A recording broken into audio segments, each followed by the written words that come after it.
നമസ്കാരം. പോസിറ്റീവ് തിങ്സിലേക്ക് സ്വാഗതം. ഇന്നലെ നമ്മൾ പറഞ്ഞു വന്ന വിഷയം എന്ന് പറയുമ്പോൾ കുട്ടികളുടെ വിദ്യാഭ്യാസവുമായിട്ട് ബന്ധപ്പെട്ടാണ്.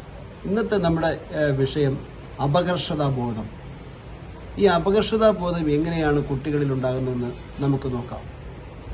അതായത് ഇപ്പോൾ നല്ലതുപോലെ പഠിക്കുന്ന ഒരു കുട്ടിയാണെന്നിരിക്കട്ടെ, ഒരു +1 +2 ആയപ്പോഴത്തേക്കും അവരുടെ പഠനത്തിന്റെ മികവ് വളരെയധികം കുറഞ്ഞു വന്നു. അവർക്ക് പഠനത്തിൽ ശ്രദ്ധിക്കാൻ കഴിയുന്നില്ല, ആൺകുട്ടിയാണെങ്കിലും പെൺകുട്ടിയാണെങ്കിലും.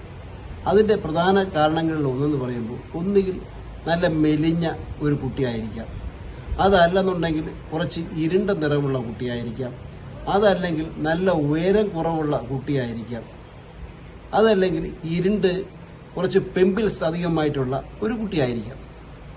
കൂടെ ഉള്ളവരെല്ലാം നല്ല സ്കിൻ, നല്ല വൈറ്റ്നസ്സും നല്ല വെളുത്ത കുട്ടികളോ ഇല്ലെങ്കിൽ നല്ല ഹൈറ്റുള്ള കുട്ടികളോ വളരെയധികം ആകർഷണീയത ഉള്ള കുട്ടികളോ ഒക്കെ ആയിരിക്കാം.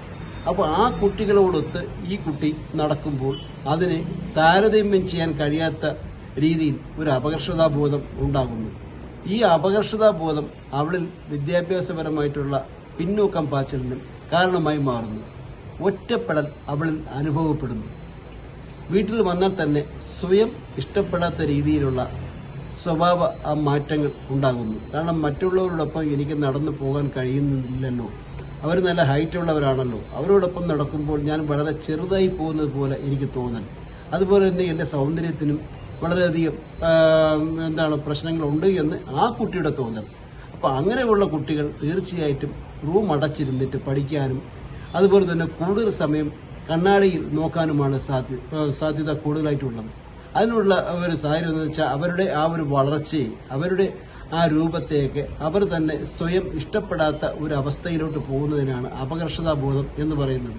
മറ്റുള്ളവരെ നിന്ന് വളരെയധികം പിന്നോക്കമാണ് താനെന്നുള്ള തോന്നൽ അവരിൽ അപകർഷതാബോധം ഉണ്ടാക്കുവാൻ കാരണമായി മാറുന്നു. അങ്ങനെയുള്ള കുട്ടികൾ ചെയ്യേണ്ടത്, ഈ അപകർഷതാബോധം ഒരിക്കലും നമുക്ക് തോന്നേണ്ടതില്ല. ഇങ്ങനെയുള്ള കുട്ടികൾ ചെയ്യേണ്ടത് തീർച്ചയായിട്ടും പഠിച്ച് വളരെ ഉന്നതങ്ങളിൽ എത്തുക എന്നുള്ളതാണ്. പഠിച്ച് മറ്റുള്ളവരെ തോൽപ്പിക്കുക, എന്നിട്ട് ഉന്നത സ്ഥാനങ്ങൾ നേടുക, വളരെയധികം ആകർഷണീയമായിട്ടുള്ള വളരെ എല്ലാവരും ശ്രദ്ധിക്കപ്പെടുന്ന രീതിയിലുള്ള നല്ല വലിയ ഉദ്യോഗസ്ഥരായിട്ട് വലിയ തസ്തികകളിലോട്ട് നമ്മൾ കയറി ചെല്ലുക. അതാണ് നമ്മുടെ ഉയരമെന്ന്. ഈ ഉയരം കുറഞ്ഞിട്ടുള്ള പല ആളുകളും നമുക്കുണ്ടല്ലോ. മഹാനായ EMS തന്നെ നോക്കൂ, ഉയരം കുറവായിരുന്നുവെങ്കിൽ അദ്ദേഹം ലോകത്ത് തന്നെ ഏറ്റവും വലിയ താത്വിക ചിന്തകനായി മാറി. കേരളത്തിന്റെ പാവപ്പെട്ട ജനങ്ങളുടെ പടത്തലവനായി മാറിയില്ലേ ആ ഉയരം കുറഞ്ഞിട്ടുള്ള EMS? അതുപോലെ തന്നെ മറ്റു പല പ്രശസ്തമായ വ്യക്തികളും അങ്ങനെ തന്നെയാണ്. അവരുടെ ഉയരക്കുറവാണ് എന്റെ ഉയരം കൂടുതലാണ് ഏറ്റവും വലിയ കാരണമെന്ന് പറഞ്ഞ് എത്രയോ പേരുണ്ട്. അവരെ തന്നെ നമുക്ക് മാതൃകയാക്കി മുന്നോട്ട് പോയാൽ ഈ അപകർഷതാബോധം മാറുമെന്നുള്ളതിൽ യാതൊരു സംശയമില്ല. വളരെയധികം മാനസികമായിട്ട് ഉല്ലാസത്തോടു കൂടിയിട്ട് പഠനത്തിൽ മാത്രം ശ്രദ്ധിക്കുക. അതാണ് നമുക്ക് വേണ്ടത്.